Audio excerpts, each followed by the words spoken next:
안녕하세요. 자이언트 스토어 별바이크입니다. 지난 11월 4일 2024년 시즌을 마무리하는 라이딩을 다녀왔습니다. 목적지는 지난 몇 년을 벼르던 원주 반계리 은행나무입니다. 다산동 별바이크에서 출발하면 편도로 한 100km 남짓 거리이고 복귀는 원주 터미널까지 한 25km 더 가서 총 130km 정도 주행을 한 다음에 버스 타고 동서울 터미널로 복귀를 하였습니다. 왕복을 하고 싶다면 중앙선 전철을 타고 한 아신역쯤 가면 왕복 140km 미만으로 라이딩을 할 수 있었는데 그냥 별바이크에서 출발하는 걸로 계획했습니다. 원주 반계리 은행나무를 보고 싶어서 며칠 전부터 날씨를 살펴봤어요. 그런데 11월 4일 하필 비 소식이 있는 거예요. 조금 내리는 비는 그냥 맞고 가도 되겠지. 오히려 걱정한 거는 아니 노랗게 물든 은행나무 보러 갔는데 하늘이 회색이면 그 그림이 안 이쁘잖아요. 오히려 그게 더 걱정이 됐고 그 다음에는 기온이 딱 그 월요일까지만 최저 기온이 2자릿수고 그 이튿날부터는 최저 기온이 다 한 자릿수로 추운 거예요. 아침에 출발할 때 춥고 낮에 덥고 그렇게 일교차가 크면 라이딩 복장에 신경 써야 돼서 무조건 월요일 11월 4일 이날 가야 되겠구나 그렇게 생각하고 출발했습니다. 하루 종일 솔로 라이딩 하면서 이런저런 생각 들었는데 저와 함께 라이딩 여정 함께 하시면서 풀어보겠습니다.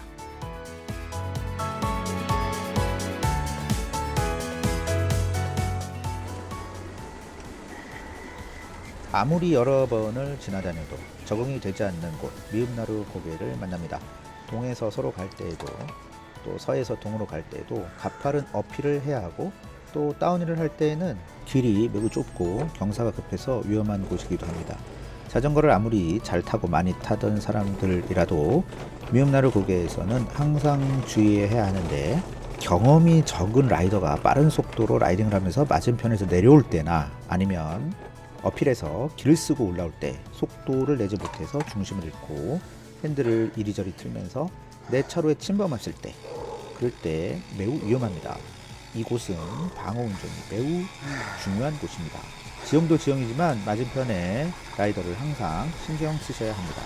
미음나루 고개를 넘어 팔당 쪽으로 넘어가면서 다운힐을 하는데 길이 살짝 젖어 있었어요. 게다가 이제 낙엽이 떨어지기 시작해서 자칫 위험할 수 있는데 이제 아침 저녁으로 더 쌀쌀해져서 살얼음이 얼 수도 있어요. 여러분들 이 부분 지나실 때 각별히 주의하셔야겠습니다.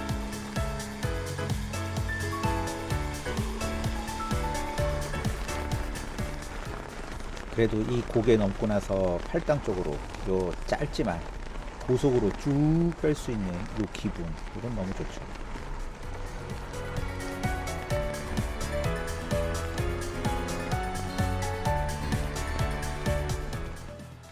팔당 초계국수를 지나서 팔당댐 쪽으로 달려가고 있습니다.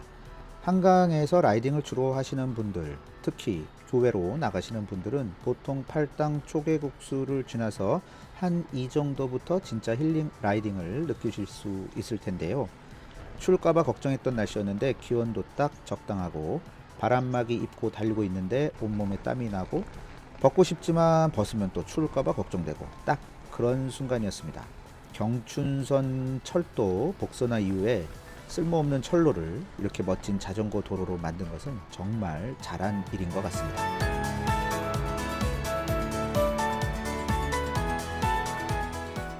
팔당에서 양평까지 한강 자전거 도로를 처음 탔을 때 이 터널을 처음 만났던 순간들을 아마 기억들 하실 겁니다.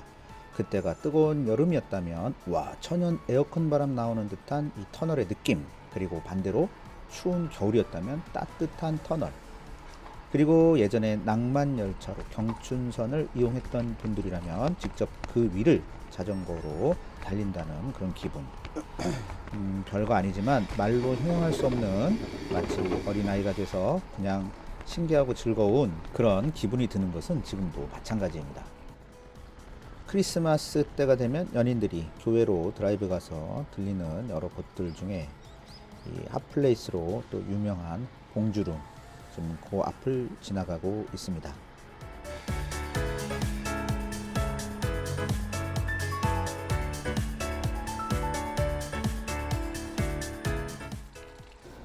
아스콘 자전거 도로가 비에 젖어서 더 검게 짙어지고 그 위에 낙엽은 강한 컨트라스트를 보이면서 눈 호강을 시켜주고 있습니다.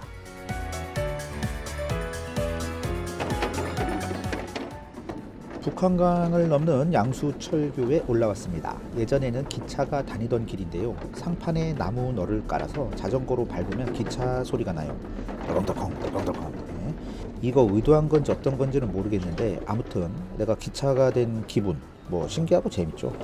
저는 자전거를 타면 근육이 힘을 쓰니까 그런 육체적인 운동도 되지만 이런 소소한 거에 철없이 힐링이 되는 그런 정신 건강이 더 좋은 것 같습니다.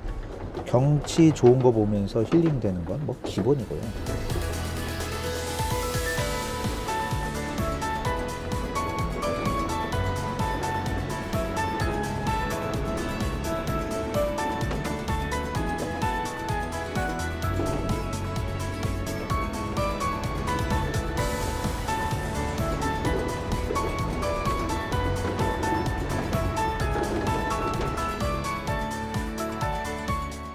아까도 말씀드렸지만 자전거로 철도가 다니던 터널을 지나가는 것은 굉장히 재밌습니다.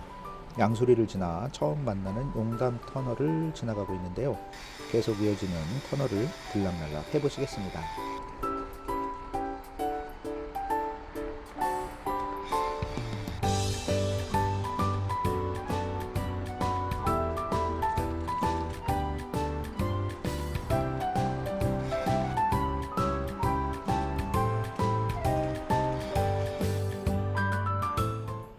갑자기 점프를 해서 45km 지점 양평을 지나가고 있습니다.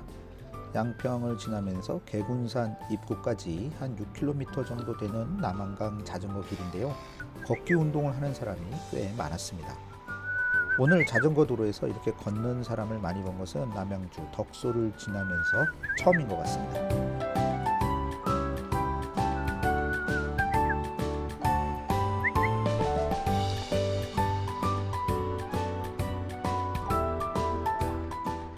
그리고 강 건너편으로 멀리 보이는 전원주택 단지가 있어요. 양평의 전원주택이다 그러면 저쪽 자리가 딱 제격인 것 같습니다. 개군산을 넘기 직전 남한강이 내려다 보이는 데크에서 잠시 휴식을 취했습니다. 이번에는 원주까지 가야 되는 먼 길이지만 다음에 그냥 적당히 100km 정도 라이딩하고 싶다 그러면 여기까지 와서 한참 쉬다 가도 좋겠다는 생각을 했습니다. 개군산을 넘으면 500m 가량의 짧은 내리막이 있습니다. 페달링을 하지 않아도 빠르고 경쾌하게 내려가는 다운힐은 자전거 타는 데 있어서 아주 큰 재미죠. 자전거 타이어는 자동차보다 많이 가늘어서 고속 다운힐에서는 많은 주의가 필요한데요. 노면에 포트홀이 있거나 또 맨홀의 단차, 과속 방지턱, 그리고 크랙이 간 부분들은 특별히 주의해야 하고 속도가 빠른 만큼 시선을 멀리 두고 라인을 잘 살피셔야 합니다. 헤어핀 구간에서는 속도도 조절해야 하지만 자전거가 갈 곳으로 시선을 둬야 좀 더 부드러운 컨트롤이 가능합니다. 스피드 스케이트 타는 선수들 보시면 코너링 구간에서 고개를 거의 90도 돌려서 반대쪽 코너를 보거든요. 자전거도 마찬가지로 그런 시선 처리가 중요합니다.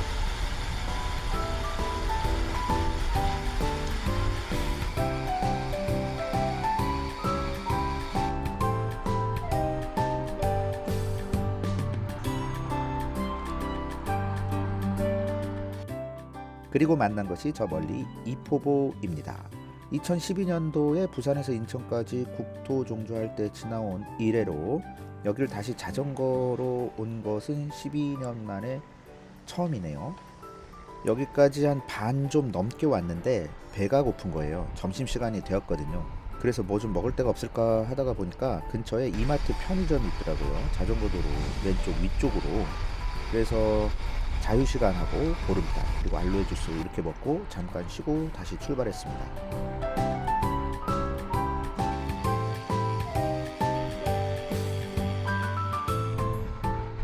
이포보 다음에 여주보를 향해 가는 직선 구간에서는 뒷바람이 시원하게 밀어주었습니다.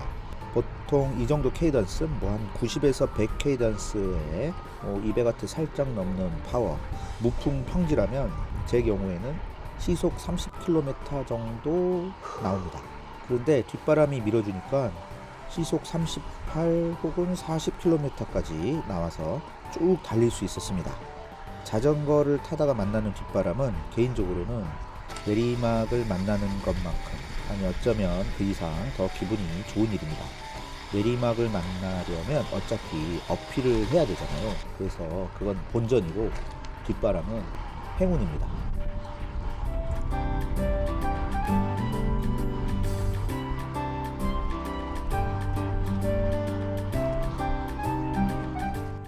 남한강을 따라서 남쪽으로 내려가면 강줄기를 기준으로 하면 거슬러 올라가는 거죠. 네, 아무튼 그 방향으로 자전거 도로를 검색하면 여기서 여주보를 한번 넘깁니다. 그래서 여주시를 지나고 다시 강천보를 넘어야 합니다.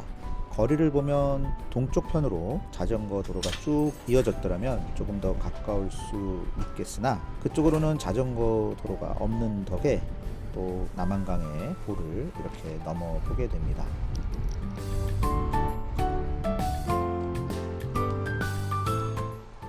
여주시로 들어와서 자전거 도로를 달리고 있습니다.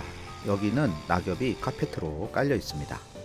이때가 직장인들 점심시간이 끝나가는 한 12시 45분 정도 되었을 때인데요. 식사 후에 가을의 정취를 느껴보고자 산책을 하시는 분들이 여럿 계셨습니다. 여기는 금은모래 강변공원 금은모래 캠핑장입니다. 캠핑장의 캠핑 사이트는 거의 비어 있었습니다. 날씨도 날씨지만 월요일 오전 시간에 캠핑장에 사이트가 차 있을 리가 없겠죠. 남한강변의 캠핑장은 좀처럼 그늘이 없어서 한여름보다는 오히려 이런 가을이 캠핑하기가 더 좋은 때가 아닌가 생각합니다. 캠핑 하시면은 짐도 많겠지만 자전거를 싣고 오실 수 있다면 이 근처에서 자전거 도로 이용해서 라이딩을 하시면 매우 좋겠다는 생각을 했습니다. 그리고 이제 다시 넘어야 하는 강천보가 보입니다. 여기서 보는 남한강은 한강처럼 둔치에 무슨 시설물이 없고 산 끝에서 바로 물로 이어지다 보니까 훨씬 자연스러운 모습입니다. 그게 뭐가 좋더라고 구분하는 것은 아니고 늘 한강만 보다가 이렇게 보를 넘으면서 손때가 묻지 않는 자연 그대로의 남한강을 보니까 또 다르게 기분이 좋았습니다. 11월 초 월요일 평일에 자전거 도로는 인적이 드문 편이죠. 출발할 때부터 그랬어요. 우와!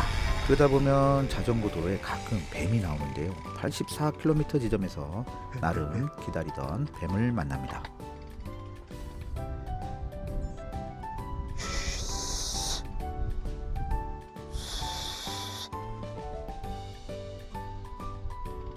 자전거 도로에 죽어있는 뱀 몇 있었고 이따가 뱀 또 나옵니다.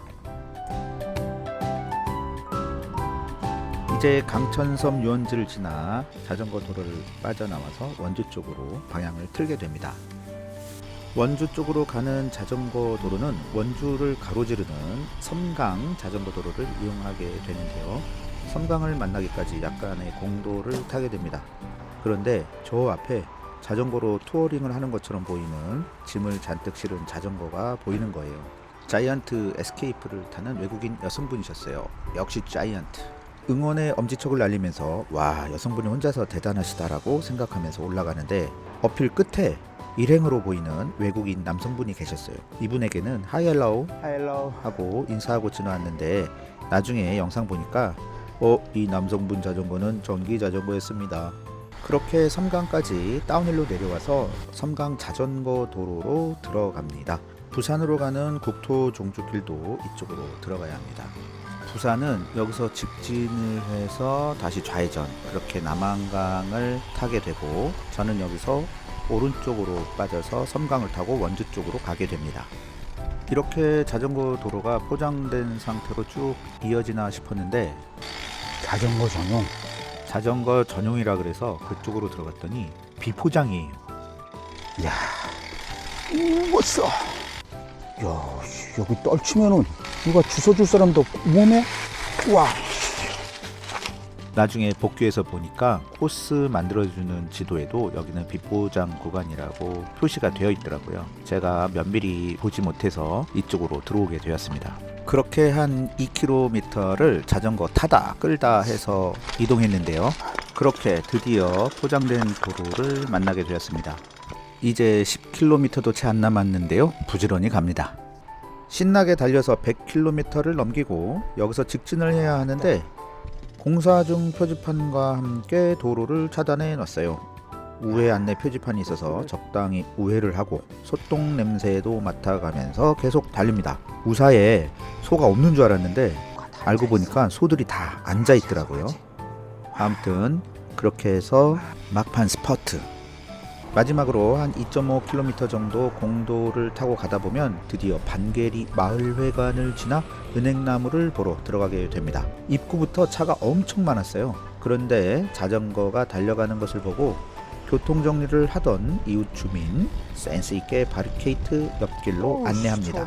그렇게 마을 안길을 지나서 반계리 은행나무 만납니다. 와, 정말 웅장하죠? 여기서 사진도 찍고 동영상도 찍고 그랬는데요. 여기서는 은행나무 잠깐 보시고 자세하게 보고 싶은 분들은 영상 끝에 링크를 참고하시면 되겠습니다.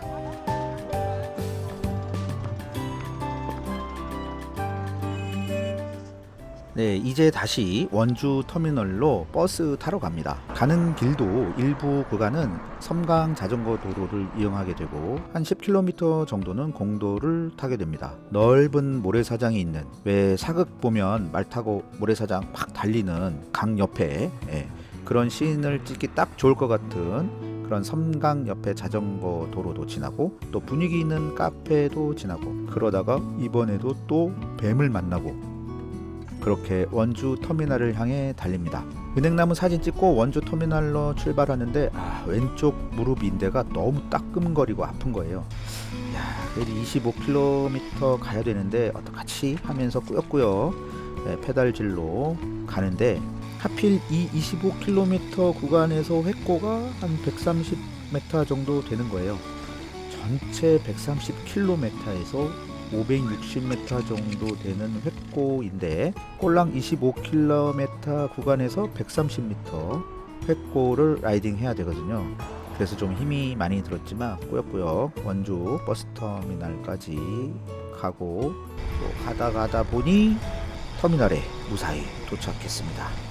어차피 버스를 타고 복귀하는 거라 원주에 사는 친구 만나서 족발에 소주 한잔 하고 무사히 버스를 타고 복귀를 했습니다. 동서울에서 음주 라이딩 한 거 아니냐고요? 또 동서울에서 또 사연이 있죠. 정말 15km 정도 타면 별바이크까지 오는데 그거 못 하겠더라고요. 그래서 결국은 어떻게 했냐? 타다 스타리아 밴 불렀어요. 그래서 무사히 귀가를 했습니다. 동영상 편집하고 올리는 시간이 좀 걸렸어요. 이번 주가 아마 은행나무는 절정이 아니었나 싶고요. 이제 은행잎 떨어져서 노란 카페트가 깔리겠죠. 내년 가을을 기약하고 혹시 계획이 있으신 분들은 제가 올려드리는 이 동영상이 조금이나마 도움이 되었으면 좋겠습니다. 여기까지 긴 동영상 시청해 주셔서 고맙습니다. 그리고 여러분 항상 안전 라이딩으로 시즌 마무리 잘 하시길 바랍니다.